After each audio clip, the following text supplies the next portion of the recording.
there are interviews, or rather, I should not be using interviews, but there are instances where you feel that you just like to connect to a person because you feel more than just a mere connection. And Yuhina Lachungpa is one of those wonderful artists whose music you not only connect with as a listener, but also who boasts of such incredible energy that you naturally feel drawn towards. Yuhina, welcome to On VJ's playlist. Such a pleasure to talk to you. For our viewers and listeners who haven't heard of Yuhina or who are aware of Yuhina's music, she's an artist based from Sikkim who is currently residing in Bangalore. Firstly, Yuhina, how are you doing? Hi, Vijay. That was such a sweet introduction. Thank you. I'm good. I'm good. Yeah, just come back from my travels, feeling really inspired, a little bit tired, but yeah, there's a lot to do now. There's a lot of work to get to, and I'm super excited about everything. A little bit intimidated, but excited. But clearly your fresh, glowing, very fresh and glowing face for a midweek Thursday afternoon clearly suggests otherwise. But since you said that you were away, on tour, I think you just concluded your tour in Netherlands. Firstly, how did that go? Well, it was amazing, but I'll just say it wasn't like my tour.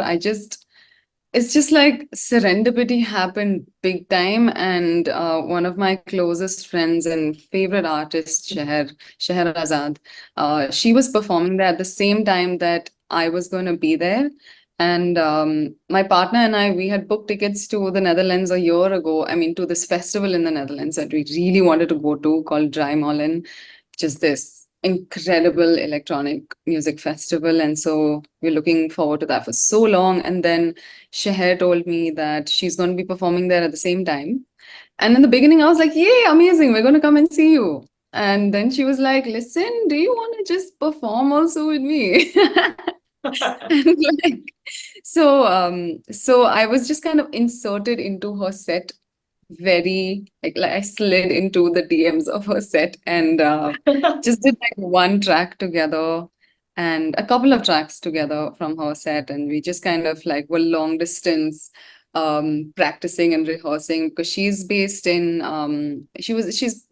like New York and SF, and like I'm here in Bangalore, so just kind of figuring that out, trying to see how I could weave one of my songs and vocalizations into like one of her songs. And so it was just this adventure that kind of happened just about maybe like 4 or 5 days before I left.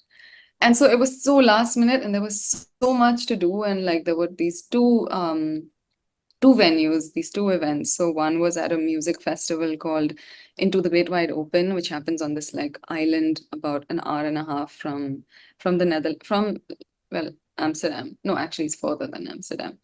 And then so it's like a ferry ride that is kind of that long. And then so we landed on the 30th, 31st morning, early morning, we're off to the festival. Then first we're back to perform at this second venue called Paradiso, which is this iconic venue in Amsterdam. Okay. And so yeah, it was just like a real whirlwind. And then we had like a couple of days of downtime. And then it was time for that music festival that we actually went for. So it was like a really hectic, really incredible week that just kind of came out of nowhere, like at least like the touring bit with Sheher.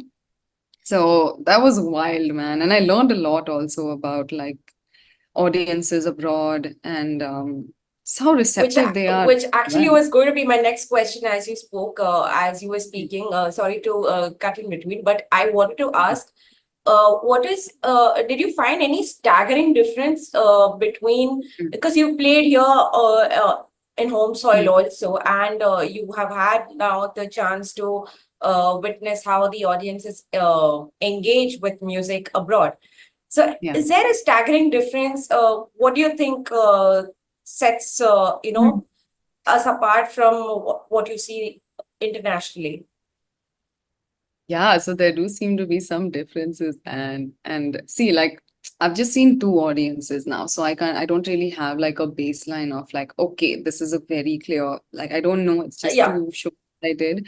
But from whatever I did see and kind of feel, everyone's really receptive and respectful, and they're just kind of there for the music. Like nobody's like chit-chatting with each other. I mean, it's a festival, so of course there's a little bit of that, but they were really attentive, and nobody's like, I don't know, everyone was just kind of sitting down. This festival was in the forest, and like people are just sitting down on the ground and just listening to you. Like there's not that much else happening. That was really cool. And they were just really in it and really immersed. And I mean, a lot of that, of course, is also because of Cher and her energy and how her music is. And so I'm sure everyone was as transfixed as I normally am for her shows. But yeah, that kind of happened again at the next show as well at Paradiso. And everyone's just really kind of like there, man.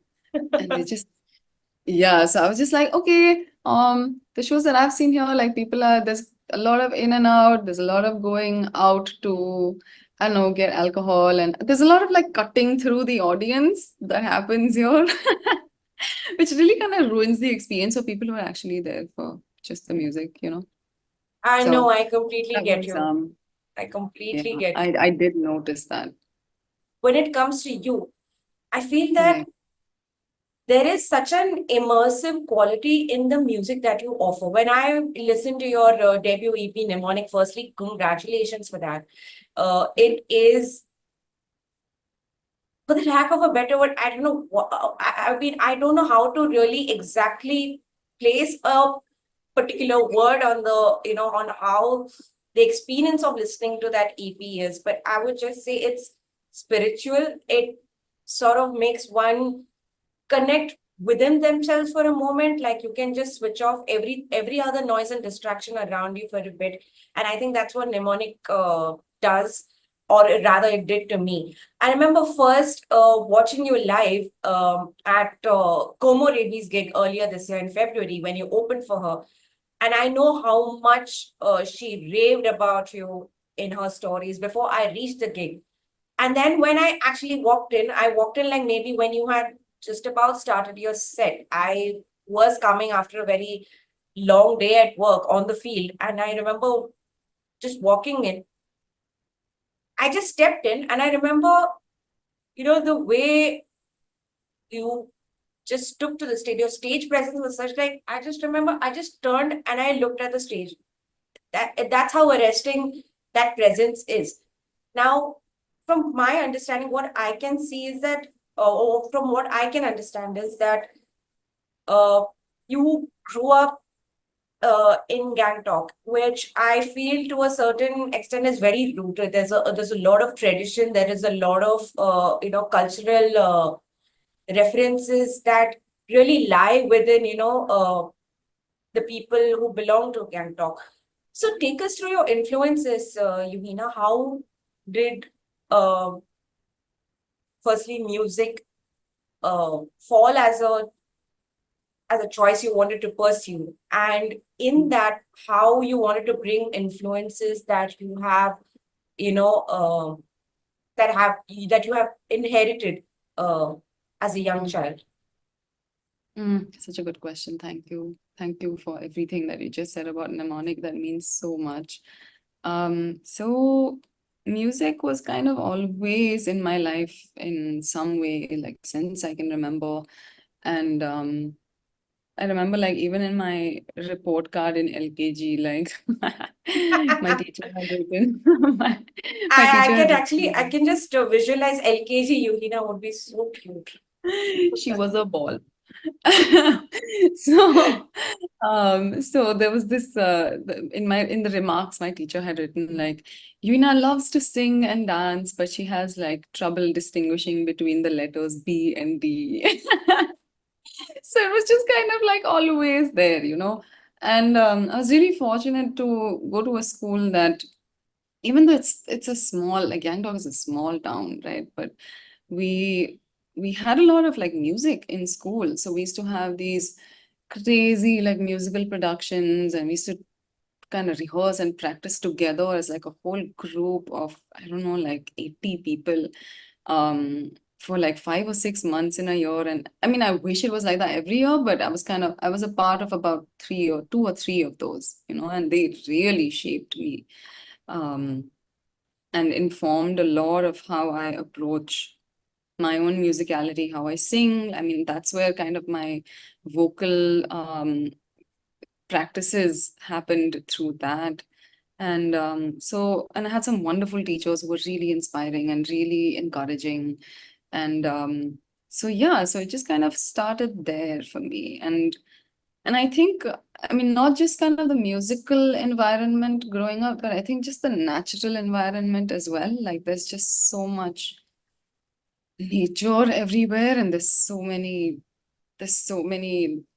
things that just are not human made and that have just been there for like forever. And so I think that does something to you as well. And it's just really, like you said, it's very grounding, it's very rooting, even if you're not aware of it at the time. I was just a kid, like I had no idea what any of that meant. But just to be able to see like the mountains every single day, from like any part of the house, and walking to school is through these forests, and like, so I think all of that really just made me feel like, yeah, like there is creativity that is innately yours, like you don't have to work for it. You don't have to, it's just there, like by virtue of you being human, you're already a creative being.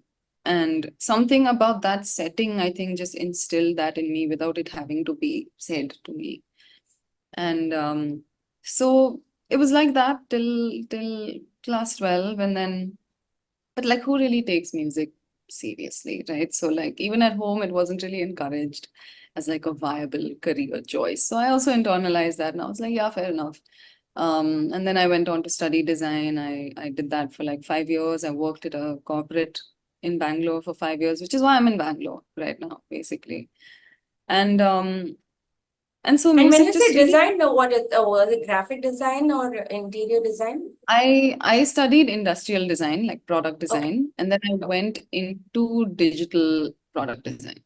Oh, So yeah, so that's what I was doing. And in that time, music had really taken a backseat. Like there was a little bit stuff in college and wow. all that, but it really, really took a backseat. And that was also, I don't know, there was a lot going on in my life, like just life things. And so I had really distanced myself from Yeah. myself and everything else that meant me, you know. And so I was really in this rigmarole of like, okay, yeah, do a job, do things that are expected of you, at least try your best. So I did that. And there was a few years ago, about 4 or 5 years ago, there was just this, I was going through something really intense, and it just kind of reached a point where I was questioning everything. Like it was like a real existential crisis sort of point for me. And I was just questioning everything, every single thing about my life, who I was, who am I, what am I really here for, all of that. And and I was like, okay, what is the one thing that I'm gonna really regret not having done? Like on my deathbed, what is that one thing? And the answer was so Um, clear, so simple, and it was just that not doing this thing that you've always loved to do, you know. And then it was just like this real spark that kind of burned everything else, for everything that kind of in the material world for me that I was attaching myself to, and my sense of self, sense of worth. And it just all started, I don't know, that illusion started breaking for me. And then it was just like, yeah, I have to quit my job, and I have to do this now. It was a really like snap decision. And I'm sure it took like a lot of people by surprise, but I was just like, I just can't. I'm gonna figure this out. I have no idea what this industry entails. I have no idea what it means to be a musician. I just know that I want to do this, and I will slowly figure it out. And I will just trust and surrender to whatever force it is that is making me do this. So that is, yeah, that's the journey, man. well, firstly, I have to take a moment here to applaud you and really, really commend, your firstly, thank you for trusting to share your stories just so beautifully with me. And thank you so much for that trust and faith. And more importantly, thank you. That's extremely inspiring. I've spoken to so many artists before, and I know everyone's journey and everyone's uh, even wanting to just narrate their ordeal the way you just did, can be varying and differing in their own right. But just the fact that, it's taken you so much and you've really seen yourself through this. So I really hope you now actually feel content and satisfied at where you are. And I think kudos, lady. It's really amazing. Thank I also feel, I think this energy, what you're talking about, which you sort of felt, and I think that is exactly what you exercise at Mnemonic, which is why I think now you pretty much answer that question. I think it really um answers why do all of us feel that connect with Mnemonic? It's because it the intent is from within. This is not something that can be created. It's not something that can be fabricated or manufactured. It's just organic, and I think that's exactly what you put across through your music. One particular track that really stands out for me, and I feel that is the one song everybody must listen to, is for Chenrezik, if I got that right. you. Uh, For Jen. Yes. Yes, I think it stems from a Buddhist chant that has been very influential in your life somewhere. And I also love the experience that you gave a lot of artists now on this retreat that everybody went through, this incubator called Amplify, where everybody came together in Goa, I believe this incubator happened. And Yeah. there were artists from different genres, and I think y'all did a bit of a morning routine where everybody sat together, did a little bit of meditation, and you played the song out for them. I would have loved to have been a part of that experience, whether I was a musician or not, just a fly on the wall, but I would have loved to have been there just for this experience. But I want you to just help me understand, what did making the song mean to you? Oh, so much, man. Like it's like every single track has its own story, but this one has a particularly, yeah, I mean, there's a reason why this one's the one that gets the most. There's the most conversation around this track, and this was also the track that Sheher wanted me to perform at her set. So there is something about this one that's, yeah, it's doing what it's supposed to do, and that's probably because it did that for me first, and so this was never supposed to be a part of the EP. It was never supposed, I was never going to make something like this. And Huh? I was never going to make it. Like it was going to be, first of all, like a 3-track EP, and then that changed into a 4-track one. But this one was out of it. It was just going to be like a Now purely, we need to know, how did it become a part of the EP? there's a fun story. I mean, Come it's a on, go story. for it. And so with this chant, right, like so I grew up in a household that was, I mean, it was a Buddhist household, but we weren't like fanatically, it wasn't like a religious household really. Hmm. And so we also kind of, it was there, like the environment traditionally and culturally is very like that, but it's not something that we actively involved ourselves in so much. It was just around, and that felt enough, I suppose. And but this particular chant, my mom or somebody had gotten this cassette, and there was this one, and then there was the other one, and they were just kind of on loop. And I remember, like, whenever this one used to play, something used to happen inside me. Like there used to be just this, I don't know, I just felt like I wasn't really here anymore. Like I was more than this. And it's very difficult to articulate when you're a child experiencing that. So it was just kind of an emotion that I remember. And then while I was kind of going through my career and my life, and I was just going through all that stuff and disconnected from myself, like I was disconnected from all of this as well. And then when a sort of awakening started happening for me into myself, this just kind of came back into my life, and I had no idea what the name of the chant was, who it was for, nothing. Like I just remembered the sounds, and that was that. And I was just like, how do I find this again? And then I went on YouTube. I just went into like the dark corners of the web to try and find this light. And I was just like, how do I even articulate what this means? So I was just trying like random keywords like Buddhist chant, soaring, emotional, something, something. And some few hours later I found it, okay. And I listened to it again and I was just like, oh my God, I haven't listened to this in maybe like some 10, 12 years. And then after that, it just became a regular thing. I was listening to it all the time, and then I learned it. And then whenever I would sit to meditate, I would keep chanting that either loudly or like quietly in my head. And it just became like a real part of me over the years, over the last few years. And I just felt that reconnection again, I think, also to my child self who felt something because of this. And so there was just something really special happening there. But again, like that's a very separate, very personal thing. Like I know Mnemonic is a very personal record, but I didn't really think that I would be marrying this into that. But I was in my balcony this one time. And I was just kind of sitting outside this one evening. And this is where it gets kind of freaky. But there was just this overwhelming feeling of just like something just told me in like non-verbal ways. I just had a feeling basically of just like, you have to make your own version of this. And that has to be a part of the EP as well. You have to do this. And it was a very benevolent feeling also. It wasn't like, it wasn't like that. But I was just like, okay, then, whoa, okay, I'm gonna try. And then I was collaborating with so kind of this is a huge part of my musical journey as well, but I met this incredibly gifted, talented, extremely brilliant, open-hearted soul called Ruel.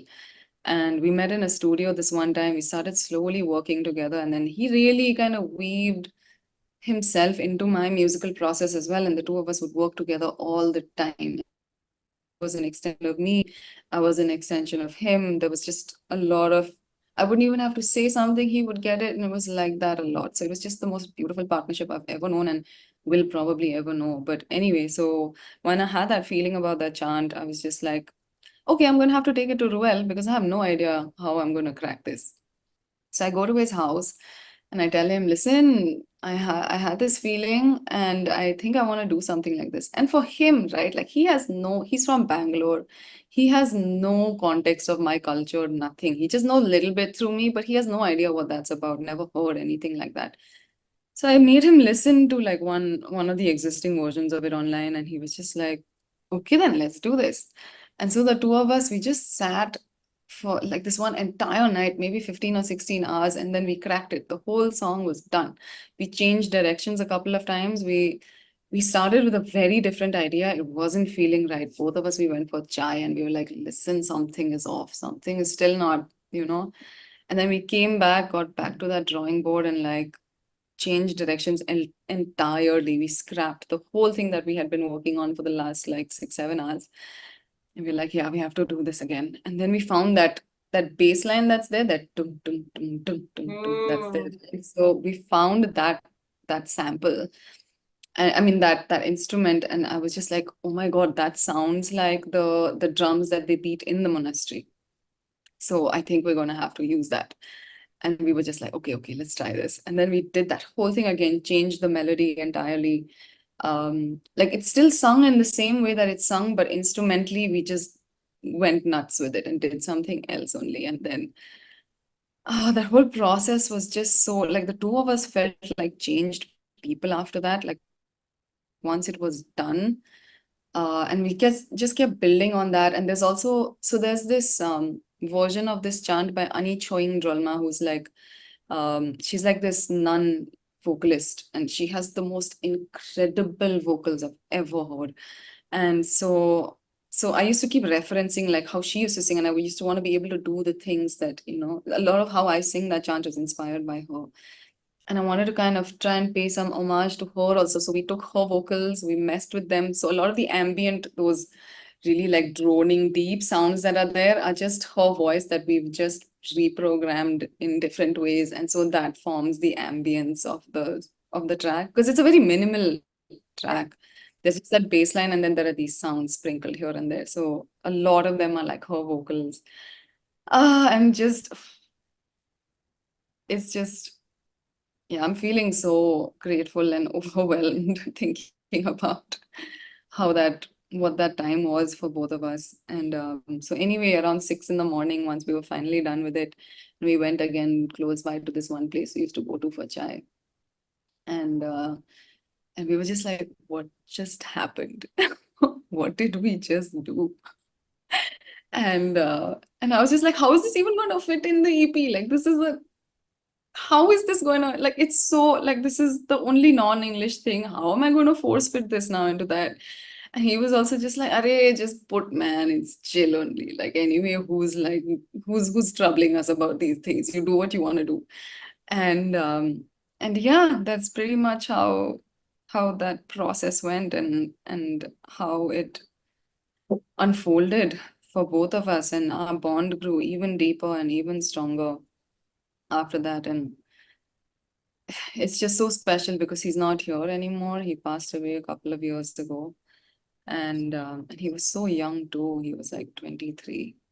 But I always have these pieces of him. Like I just carry him now with me wherever I go. So every time I am singing, pretty much every song I sing, but like with this one and kind of what it did for us, like I'm also really kind of feeling his energy, like with this one and with OMW, because OMW was the first one we made together. So like with these two and Amor Fati also, man. I mean, yeah, he's in he's in everything I do. Yeah. Yuhina, I mean, just from the way you described the experience of recording for Shenrezik and what it has meant to you, I cannot really comprehend what the process is. And I know it's been cathartic also in a way, the fact that, an artist you collaborated with uh, is now no more. And firstly, I'm very sorry to hear that. But I also have to quickly bring our viewers to also understand another song that per se that relates to me so much that I feel like that like you literally have made that song for me is Brave.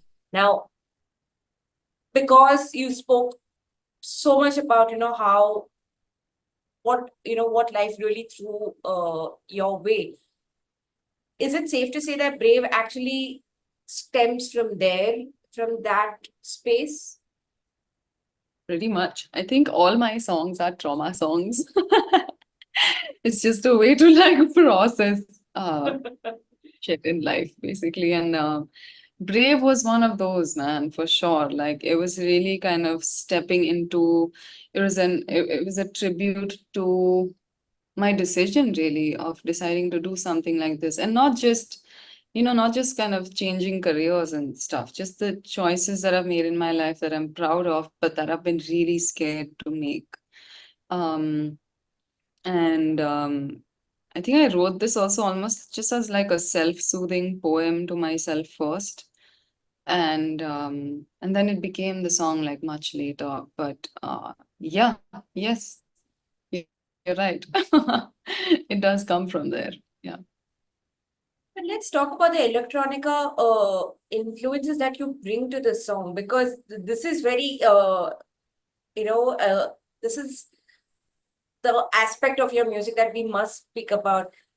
How did you bring a sort of energy into a space which people feel is very, very, like when you hear the term electronic for a genre, people think that it's Mm, very fabricated. It is something that we make. It's mm, it's mm, it's not something that flows. And in mm, such a genre, when you bring in an element of spirituality, when you bring in an element of an element of mystique, how did you bring those two components together?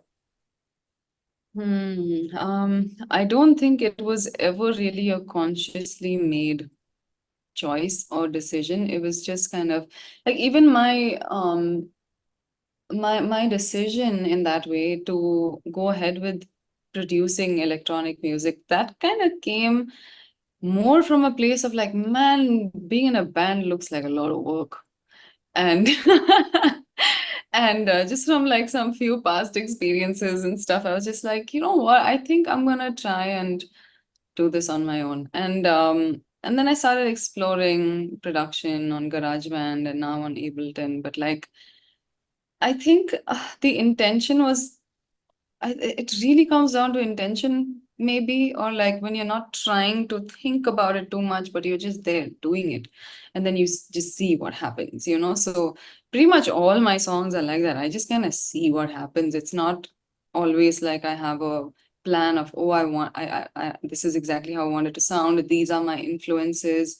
Like, sure, I have influences, but I'm not really thinking about any of that when I'm making the song. So electronic production just kind of came by as a way for me to be able to have full control over it on my own without having to really depend on anyone else. And so that's how I got into electronica in that way. But I also knew that I wanted to sing. So then I needed to see how I could weave those worlds together in a way that felt authentic to me, also in a way that's not like, because I don't know. I don't know what mnemonic sounds like. Like, I don't know. I can't say that it sounds very like this, or this is a very clear Yeah. reference to, or an homage to this. So it just kind of, it's all experiment, you know? And who knows where that's going to go later also. But I just kind of realized that if your intention is really pure, like you just want to express for the sake of expression, whether that is for, if you want to exorcise your demons, or you just want to sing for the sake of singing, which is also equally beautiful. Um, just whatever medium is there, use it, and see what Yeah. comes out of it. So it was a very natural, organic sort of thing for me. And I think because of that, it comes across in the record as well. Like, because I wasn't being rigid about anything, you know.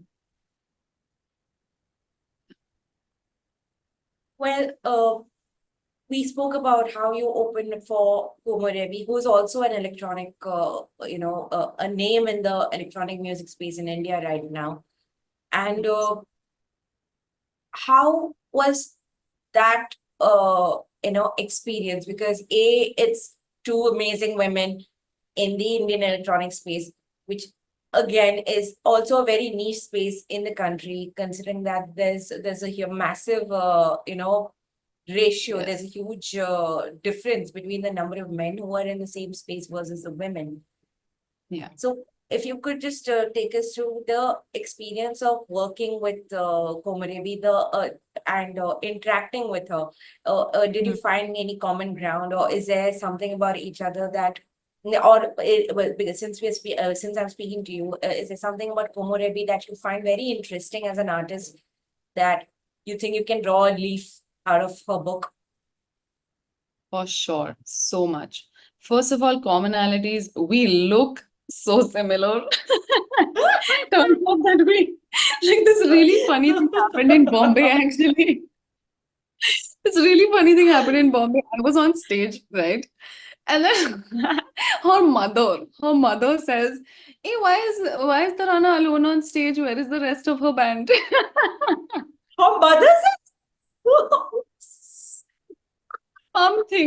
Thought that I was her. One of her exes thought I was her. That was a very awkward conversation. Oh, I Anyway, hope you're not so watching this. there is there is that. And like I think how that even happened, right, was just, I don't know, man. Like things have just kind of been coming my way now, and I'm so grateful for all of it. I'm a little scared also. I'm just like, yo, like I did decide to do this, but like you're sending way too much. So I have been feeling that way also quite a bit, and this was one of those things. And so with Como, like there was this song I'd heard of hers. I think it was Little One. one of her songs that I'd heard like some 3 years ago or something. And that was the first song of Komo's that I'd listened to ever. And I was so moved by that song. And I just kind of reached out to her. I DM'd her. She didn't know who I was. I didn't know who she was. But I was just like, I really love the song. And so it just kind of very organically, it flourished from there, you know? And like, so we were like very, I mean, we've never met each other. We're not really, we don't really talk to each other, at least at that point. But there was like a connect that had formed. And when I was done with Mnemonic, and Mnemonic was just kind of sitting and incubating for a really long time before it came out. So in that time, I had also sent it to her to just kind of give her feedback and, you know, like get her feedback and just kind of needing some guidance on like how to go about this and stuff. So she was really there. Like she really, yeah, she was there. You know, one of those few people who kind of was really receptive and really respectful. And so that was kind of how our relationship came about. And then when she reached out to me last year, or like around October, maybe I want to say. But when she said that, hey, I'm going to be going on a tour soon, and would you like to open for me? And I was just like, what? Are you for real? What is happening? So then, yeah, and then I mean, yeah, we did the tour, man, and it was so cool. It was such a cool experience. Like I've never toured before, right? So it was a brand new experience for me. And she's been around for so long, and she's younger than me also, but she's so much more seasoned than I am. So I was learning so much from her, just her professionalism, her ease on stage. There's just, you know, her ability to just kind of adapt to a situation. Like if something is going wrong a little bit on stage or whatever, she's just able to own it so well. So there were just these kind of stage dynamic things that I was observing a lot, how she's with the band, you know, and and yeah, just through that whole touring experience, also like just kind of how she has been carrying herself. And she was also going through a lot at the time. She was navigating a lot of grief as well, having lost like two family members within like two Yeah, I weeks know. while she's touring. So just to kind of be able to be there with her, both of us know grief, and just kind of, so that there's another level of connection there. And just so much respect, man, for her and like everything she's doing. She's so on the ball also about things. And like she's already like, she just did we wrapped up the tour what, like this year, and she's already done with like 15 more tracks, you know. And she just put out a post on like her broadcast channel saying, hey, I have 15 demos ready. I'm just like, woman, where do you find this Oh much my energy God. from? Okay, I don't know if I was even supposed to say that shit, but anyway, it's on her broadcast channel, so I suppose I can say it. um but yeah, just she's really professional. She's a really, really sweet soul. And I loved being able to have my first tour with another woman, for sure. Yeah, because I'm really passionate about that, like just about women in the field and how we should all just be upholding one another. Yeah. Yeah.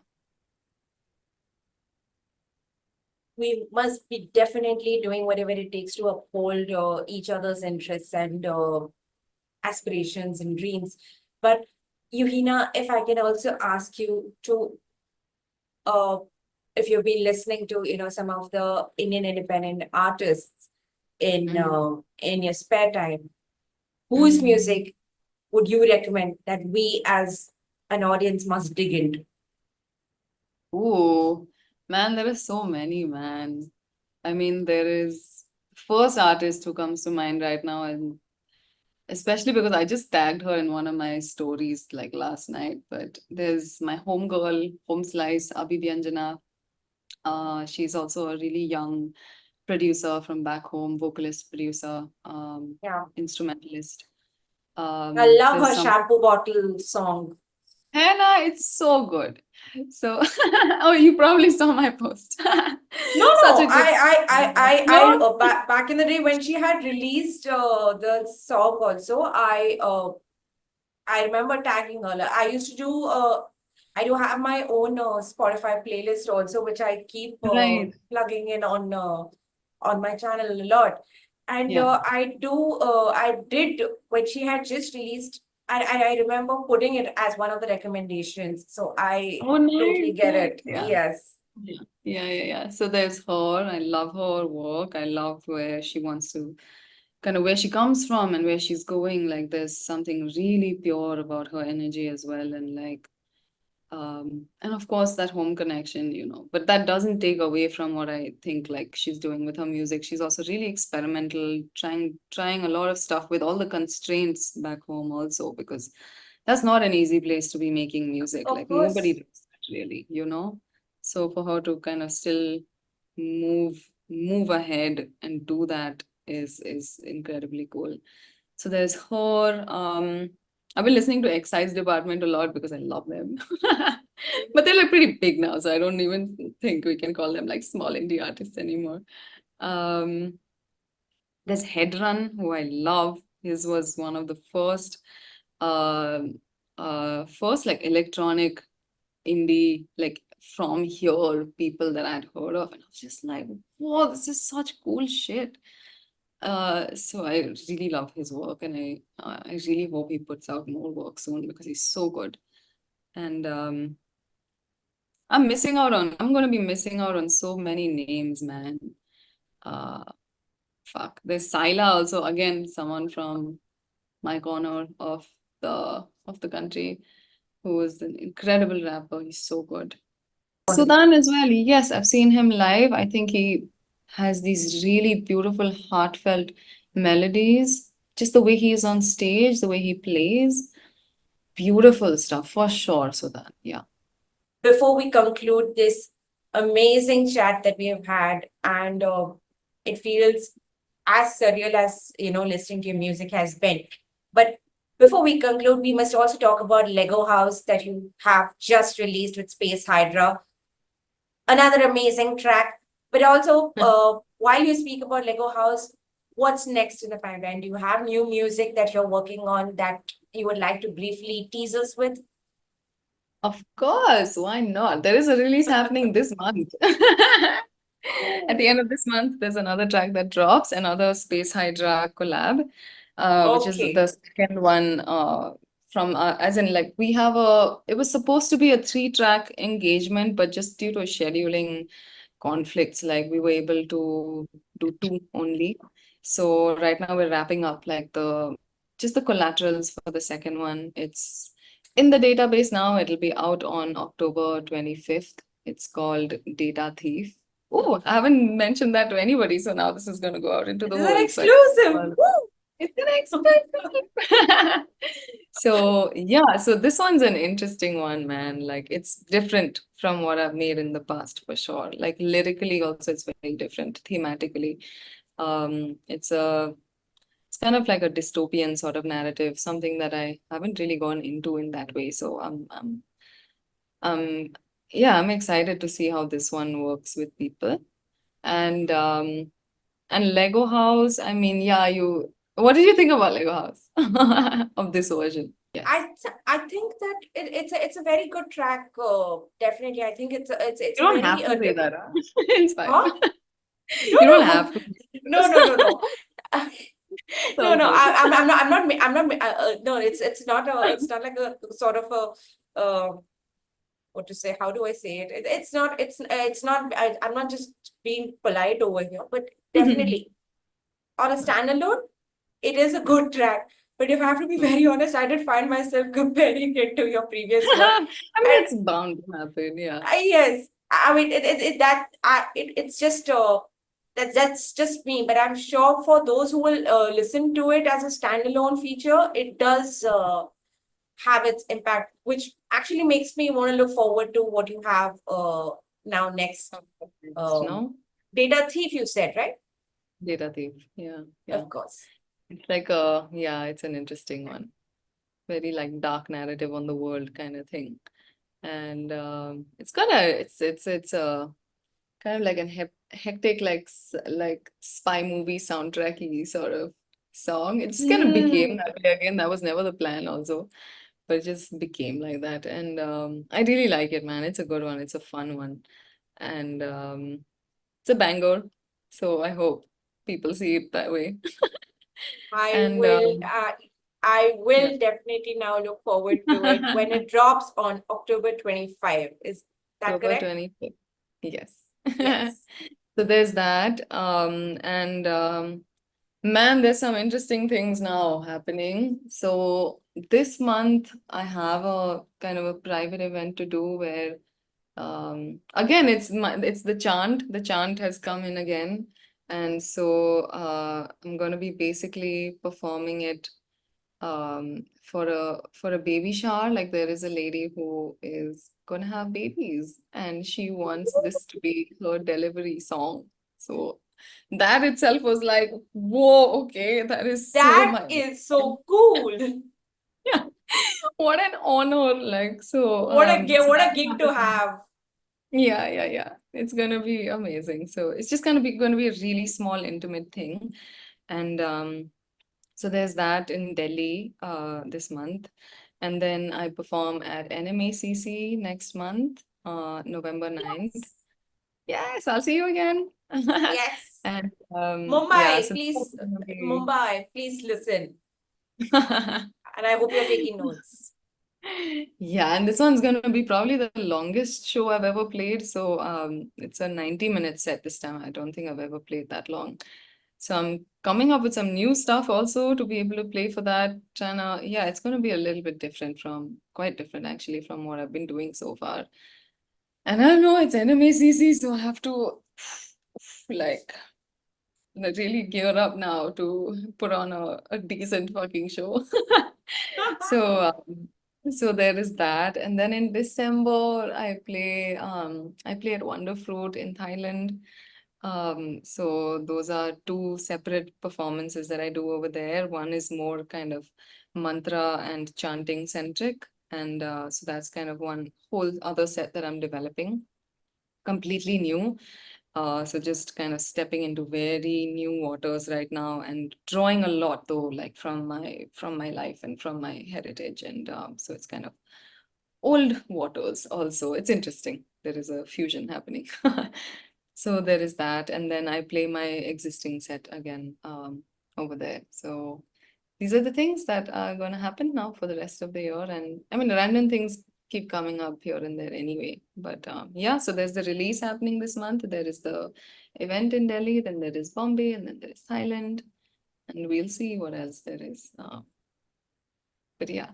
Well, that definitely seems like a promising winter to look forward to. But Yuhina, thank you so much for speaking to me and on this playlist. It has been amazing connecting with you and knowing a little more about you and your music. I wish you all the very best. And yes, more importantly, I look forward to seeing you in Mumbai. Yes. Yes, thank you so much for calling me here. The pleasure has been all mine. And we've been meaning to do this now for a while. I'm so glad we finally did it. And I will see you So glad. very. Thank you so much.